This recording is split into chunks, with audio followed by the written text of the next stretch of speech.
Saya nak kongsikan dengan anda, kalau nak anak pandai tajwid, pandai baca Quran, ni pakai kad jari tajwid ni. Ini bukan buku tau, bukan buku, bukan flashcard yang biasa-biasa.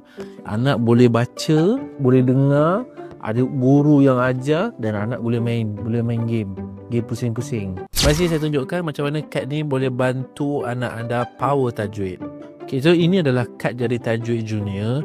Kad ni tak tebal pun, nipis je, dan yang paling penting dia tak banyak tulisan. Jadi bila anak-anak kita tengok, so jadi dia tak pening kepala.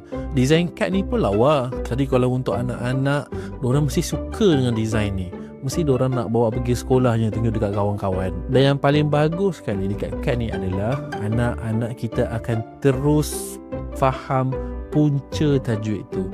Beza kad jari tajwid dengan mana-mana buku tajwid, kita ada ni roda ni. Roda ni anak kita boleh main, boleh pusing, dan tujuan pusing ni adalah untuk cari hukum.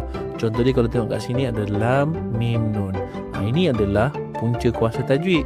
Maksudnya inilah datangkan tajwid. Kalau lam jumpa dengan mana huruf, mesti mendatangkan tajwid. Jadi anak kita boleh main. Tengok kat sini, anak boleh tahu contoh. Dan kalau nak dengar penjelasan lebih, boleh masuk dekat sini. Kami dah sediakan. Jadi anak dah tak payah nak rujuk buku teks sudah. Rujuk ni je, kad jari tajwid ni je. Jadi belilah satu untuk abang, satu untuk kakak, satu untuk adik. Kalau tak nanti kat rumah nanti diorang berebut pula. Bukan mahal pun, murah je. Jadi belilah satu untuk anak anda. Ingat jari, ingat tajwid.